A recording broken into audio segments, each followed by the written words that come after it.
Thank you so much. I want to pick up on the previous presentations. We talked a lot about digital transformation and the opportunities for the SDGs. So the first question I have for you, just with a show of hands, right? How many people in the room think that digital technologies represent like the single largest opportunity for humanity to achieve the SDGs? Hands up. Who is on the optimistic side? Massive opportunity. So like half the room. Second question, who thinks they're the single biggest risk to the SDGs because they will accelerate all of the drivers of unsustainable consumption? Who's on the risk side? Hands way up. I can't see these hands. Another, it's about half. And who thinks it's both? Who thinks we actually have both futures to deal with right now? They're both a massive opportunity and a massive risk. I'm definitely in that camp, so thank you very much. Now let's go through. Digital technologies are fundamentally changing the way we live, work, learn, relate to each other. Everything about our society is changing. Let me just offer you a couple of statistics that we see from the UN environment that intrigue us. Now look at human behavior. How is behavior changing? 8,000 days of screen time on average we are now subjected to, right? 21 years of our lives are being spent in front of a screen. That is a terrifying thought. If you look at economic transactions, about 60% of the global economy is now passing through some kind of digital channel. And if you look at social relationships, about 4 billion people are now connected through social media. Now, what does this all mean for geopolitics? Well, again, this stat really blows my mind. If you look at 10 of the largest technology firms, they have a market capitalization of $12 trillion, representing about 11% of global equity markets, and the GDP of 185 countries combined. That is a ridiculous amount of power. So digital technologies are fundamentally disrupting and changing the business models and operations across all key sectors of the economy. This was already mentioned in the previous chats. If you look at the information and technology sector, food sector, transport, energy, materials, all are being disrupted. And I do believe this could be the single greatest window of opportunity to accelerate and achieve the kind of systemic changes needed for sustainability and climate action. And this word, systemic change, keeps coming up, and we'll come back to it in the presentation. But I fundamentally believe this is the case. So we're at this pivotal moment in human history, right? Digital technologies could either be a green digital future and represent competitive sustainability, where they accelerate sustainable production, consumption, and a circular economy, or they could accelerate the triple planetary crisis, leading to more consumption, more inequality, more social division. And we now have to balance this pathway and tip the scale towards the left side of this diagram, the green digital future, and away from that brown, destroyed planet. Now, I want to go back to the IPCC presentation and zoom in a little bit on the climate problem. What is the actual problem we need to solve with digital technologies? I'm sure you've seen this graph before. This is one of our most infamous graphs in UNEP. But the red line is, where greenhouse gas emissions were going before the Paris Agreement. The black line is where they are currently now. And the two blue lines are where they need to be by 2030. And what this means is a 7.6% cut in greenhouse gas emissions year in and year out until 2030 to achieve a 1.5 degree trajectory. So 7.5% cut every year we need to start doing to achieve that goal. If we're looking at 2 degrees, it's like 2.7% per year, but every year, year in, year out to 2030. And where do we stand right now? We're actually still increasing. We're increasing by 1.5 to 1.7% each year. So we're not even bending the curve yet. We've had all these agreements in place and we're not even bending the curve down yet. So we're in trouble, right? We need to accelerate climate action at a speed and scale never before heard of. So my pitch, we believe that sustainability-driven digital transformation can actually offer solutions to what we're calling the 5 hard problems of climate action. So what are these hard problems that we can solve? First and foremost, monitoring and modeling of environmental systems and greenhouse gas emissions at a global level. Right now, it takes about 4 years to do a global stock taking. We need to get that down to either an annual basis or a quarterly basis. So we have tools like Climate Trace, first of its kind analytics tool which uses machine learning, infrared satellite imagery, and computer modeling to track carbon emissions worldwide in real time. That's the kind of technology we need to start looking at these questions in real time and making decisions in real time.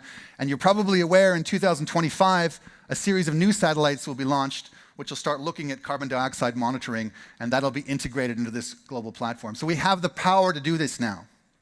We have been working with a Swiss company, IQ Air.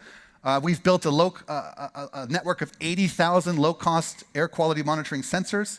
You can see the platform on the right. We're now identifying in real time risks to populations from air pollution, and we're streaming that data into public dashboards. On the bottom of the slide, you see a public dashboard in Nairobi.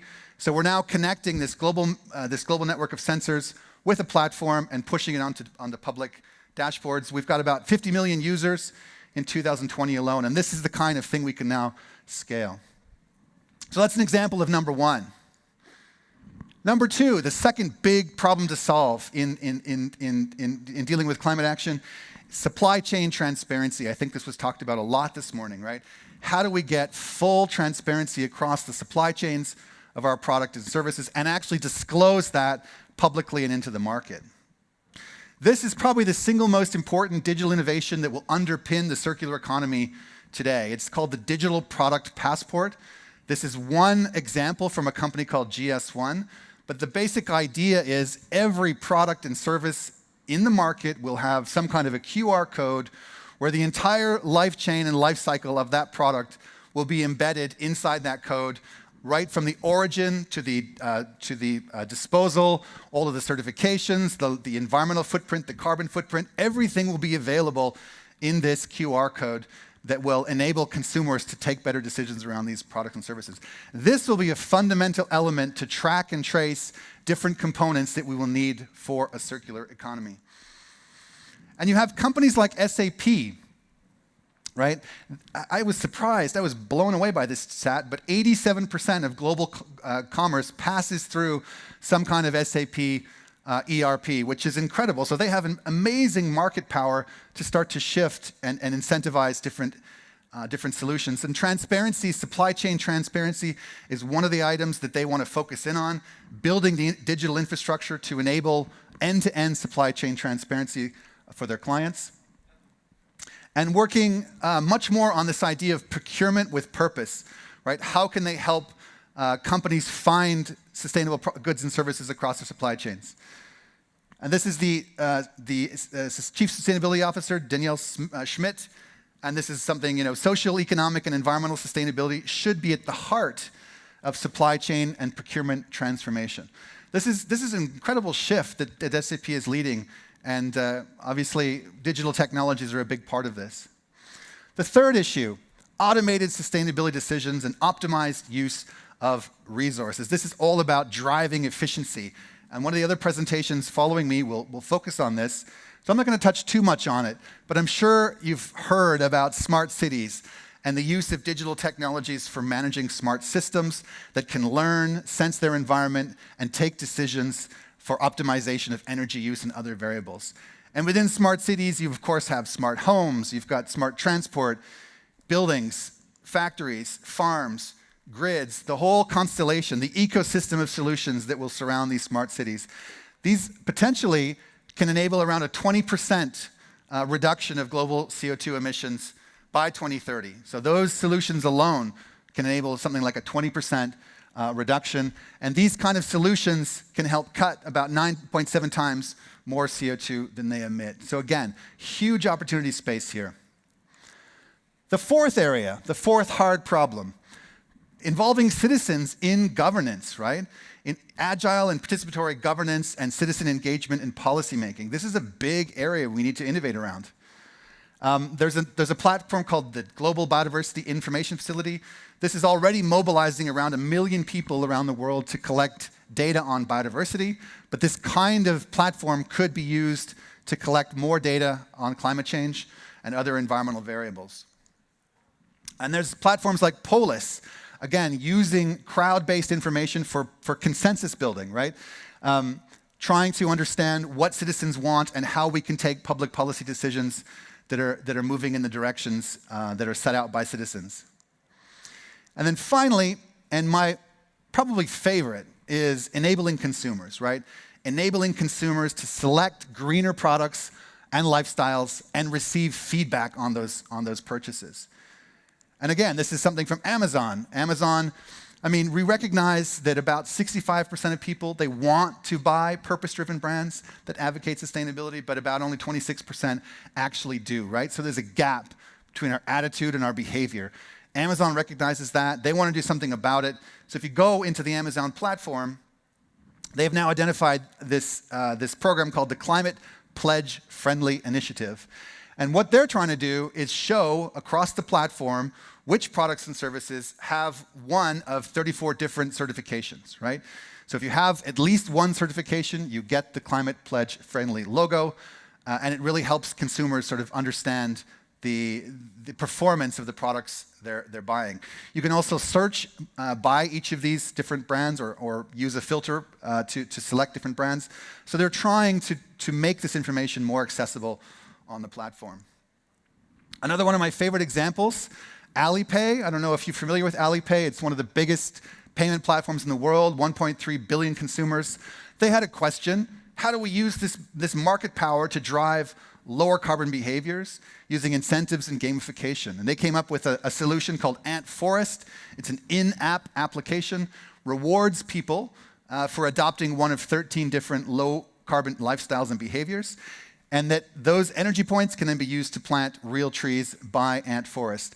Now, when they launched the app, they were expecting 10 million people, 50 million people to download it. 550 million people downloaded Ant Forest and began engaging in the gamification process. And another good example, something that we're doing, Playing for the Planet, another statistic I wasn't aware of. 3 billion people play video games. That's huge. And the question is, could we embed green activations, green awareness into those video games? Well, we asked a number of video game companies, and they said, yeah, let's give it a shot. So 32 gaming companies came together.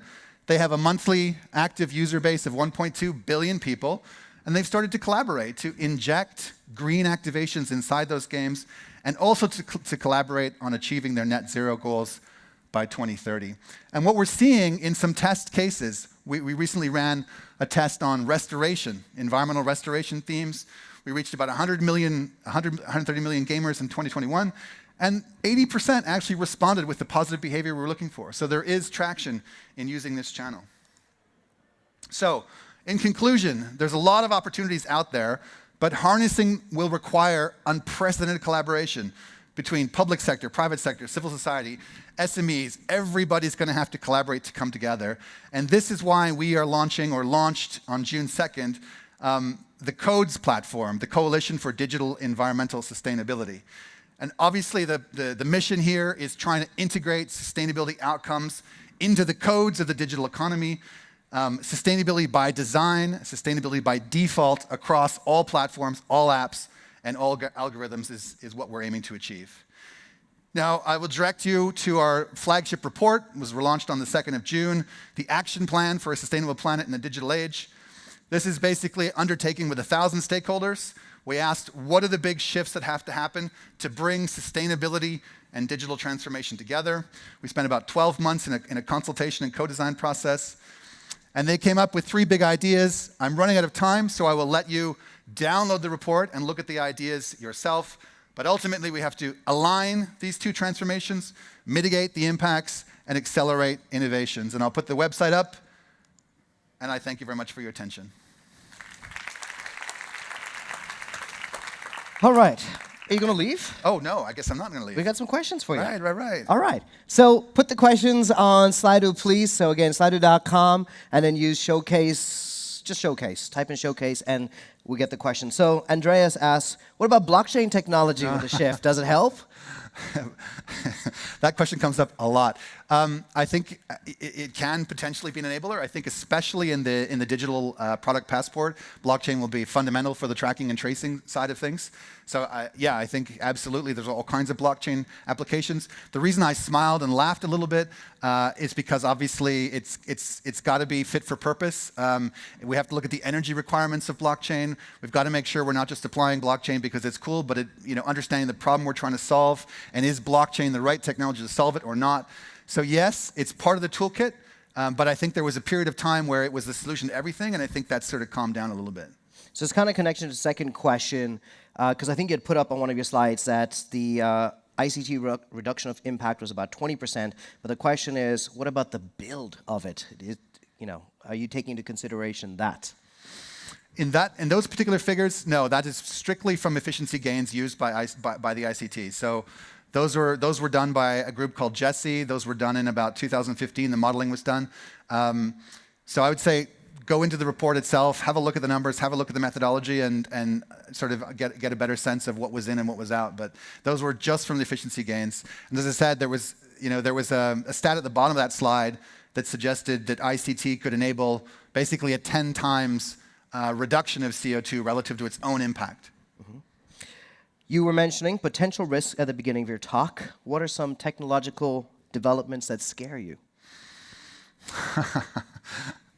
That's a great question. I think, just to go back to a couple of things. One, in terms of the risks, I didn't even get a chance to go through the risks, but we're talking obviously energy, e-waste, amplification of fake news, polarization.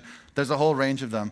I think the ones that scare me the most involve artificial intelligence and, again, the inability to detect facts from BS, right? I think that's going to be a fundamental problem, especially in the environmental space. The amplification of misinformation and AI-generated fakes, I think, are a very serious threat. And if you can't agree on basic facts, you can't agree on policy measures. So I think AI-generated misinformation is something that definitely scares me. That's a good one. Now that you mention it, you're right. Because, Professor Julia said, yeah, the stats are there. The data is there. It says what it says. But I'm sure there are a bunch of people that go, but... Well, there was a Google engineer that was put on leave yesterday. He announced that they had created an AI that became sentient. Have a look at this. And if you actually look at the transcript of his conversation with this AI, it is really freaky. So I don't know, have a look and decide yourself, but I was freaked out by it. Talking about being freaked out, I don't understand what this question is, but I'm going to read it out. Go for it. It's from Sarah, and she says, did you watch the fear index set in CERN? I do not. Tell me about it. Sarah. It's about AI having a mind of its own, so it's basically what you just said. Right. Yeah, no, but I'd like to look at it now. I think if you want to look at other popular shows, Black Mirror is probably one of my favorite shows about the risk of AI. I wish they hadn't canceled it, but hopefully it'll come back. I know. I really enjoyed watching it, but I had to be in a certain mindset to be able to deal with the heaviness of Black Mirror. But yes. But I think previous panel that was up here talked about business models. That is the key to the future of the world, really, is getting to the point of circular business models that sort of deal with profit, people, and planet together. That is where the innovation is needed. So whatever can be done at the academic level to look at sustainable business models, circular business models, is exactly where the investment should go. Final question. There is a gap between want and do. There's a lot that I want to do, but I don't always do what I want. And you mentioned that in your slides as well, that the desire to make more eco-friendly decisions is there, but not everybody commits to that. Given that this is a platform in a space where we're hoping to make more people move the needle towards doing, what do you think is the biggest gap? Why do you think not everybody who desires to make a difference does it? And what final thought would you have for us to just move on that? Yeah, I think there's two issues. One, we don't have, when we're making a purchase, we take a decision in about 10 seconds, right? That's apparently what the statistics show. You make a decision in about 10 seconds. We don't have the information in front of us at that point in time to decide whether it's product A or product B. So I think we need help. We need our Migros and our co-op, those little thingies to help us take those decisions and make comparisons a little bit better. That's number one. Number two, we don't have feedback. we have no feedback on our decisions and on the purchases and what the implication has been. So somehow we need more feedback, more positive reinforcement. If you've bought a BO product, some kind of reinforcement to reinforce that behavior, I think is the other key thing. And I think the other thing that the Ant Financial example showed is that it's really important to create kind of a social context as well to reinforce this behavior. So the more you can create a social environment where you're being rewarded and where your peers are coming in and seeing your behaviors and there's social proof going around of sustainability behaviors, the more reinforcing that is.